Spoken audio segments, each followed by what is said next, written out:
Terima kasih pemirsa, Anda kembali menyaksikan Zona Bisnis. Pemirsa, tahun ini dunia kembali menggelar konferensi perubahan iklim atau COP28 di Dubai, Uni Emirat Arab. COP tahun ini menjadi momentum yang penting untuk mengevaluasi komitmen perubahan iklim atau yang dikenal dengan Global Stocktake. Harapannya penanganan perubahan iklim global bisa selaras untuk batasi kenaikan suhu bumi di angka 1,5 derajat Celcius untuk tahun 2030. Dan untuk mengetahui bagaimana evaluasi pada aksi iklim yang dilakukan Indonesia, kami sudah bergabung dengan pengamat energi Universitas Gadjah Mada, Bapak Fahmi Radi. Selamat pagi Pak Fahmi. Pak, di COP28 Dubai, Presiden menyampaikan kalau pemerintah Indonesia sudah menempuh Indonesia Wages Energy Transition Toward 2030 serta turunkan penggunaan batu bara. Pertanyaannya, benar Pak, konsumsi batu bara di Indonesia menurun Pak? Ya, pertama dalam setiap pertemuan COP gitu ya, itu selalu dilontarkan dua komitmen. Pertama penurunan emisi tadi, kemudian yang kedua ada komitmen untuk merealisasikannya itu ya. Bahkan negara-negara maju itu berjanji untuk memberikan bantuan dana dalam jumlah besar tapi tidak pernah direalisasikan. Nah, di Indonesia sendiri itu memang sudah menyusun itu ya, program untuk transisi energi tadi. Salah satunya adalah mengurangi penggunaan energi kotor termasuk batu bara tadi gitu ya. Nah, apakah sudah terjadi penurunan itu ya? Menurut saya data yang saya punya sepertinya penggunaan batu bara itu masih cukup masif gitu ya. Misalnya di pembangkit listrik, PLN itu masih menggunakan sekitar 56% itu batu bara itu ya. Sedangkan bauran energi bersihnya itu masih kecil. Nah, kemudian yang kedua, memang ada upaya juga gitu ya. Apakah dari PLN, kemudian dari Pertamina untuk mengolah batu bara tadi menjadi energi bersih tadi. Misalnya Pertamina sejak 2 tahun yang lalu itu punya program gasifikasi dengan mengubah batu bara itu menjadi gas dalam tabung tadi yang itu termasuk energi bersih gitu ya. Nah, tetapi dalam 2 tahun tadi mitra kerja yang dari Amerika itu ya, Air Product Company itu dengan berbagai alasan dia meninggalkan Indonesia itu ya, hengkang dari Indonesia tadi.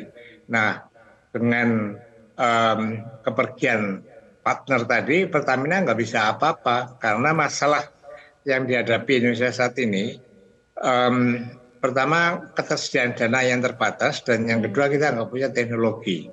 Kalau resource yang kita miliki itu luar biasa itu ya, biodiesel atau juga tenaga matahari, tenaga angin, sawit dan lain sebagainya, tetapi karena kita tidak punya teknologi, ya kita sulit untuk bisa mencapai tadi. Pertamina misalnya baru berhasil mengolah sawit tadi menjadi biodiesel itu baru B35 naik ke B40. Nah, untuk mencapai B100 lagi-lagi kita tidak punya teknologi gitu ya. Jadi itu kesulitan yang dihadapi Indonesia seperti itu, Jessica. Iya Pak, kalau kita lihat dalam 10 tahun terakhir, ini pemerintah sebetulnya sudah menggenjot nih penggunaan bahan bakar minyak sawit, kemudian perluasan penggunaan listrik, kendaraan listrik, dan juga menggencarkan transisi energi. Kalau ketiga program tadi dalam 10 tahun terakhir, ini secara umum evaluasinya seperti apa Pak? Dan mana sih yang paling sulit untuk diimplementasikan Pak?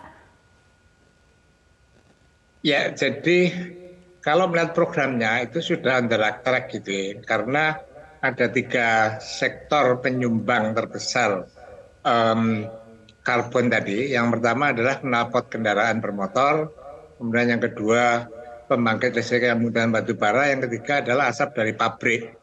Nah, programnya tadi itu sudah menurut saya sudah cukup bagus gitu ya. Tapi lagi-lagi pada saat implementasi itu kadang-kadang tidak sesuai dengan program yang telah dicanangkan tadi. Misalnya mobil listrik itu saya kira memang tepat gitu ya, tetapi tahapan yang akan dalam ekosistem industri tadi, mulai dari pelarangan nikel sampai ke mobil listrik, ini loncat tadi gitu ya. Mestinya hilirisasi tadi menghasilkan beberapa produk turunan sampai fokus pada menghasilkan baterai untuk mobil listrik.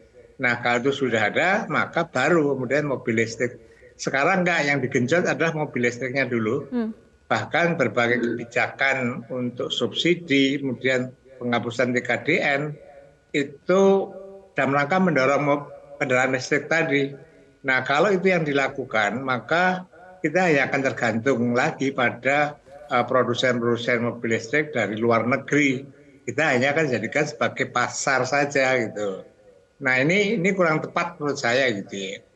Nah, apakah dalam waktu 10 atau 15 tahun gitu ya, kalau pelaksanaan kebijakan tadi masih seperti sekarang, saya pesimis itu dapat dicapai gitu ya. Dan target untuk mencapai zero karbon tahun 2060 ini juga akan mustahil bisa dicapai, Jessica.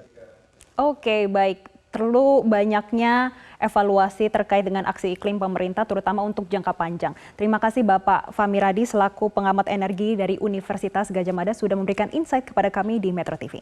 Jelajahi cara baru mendapatkan informasi. Download Metro TV Extend sekarang.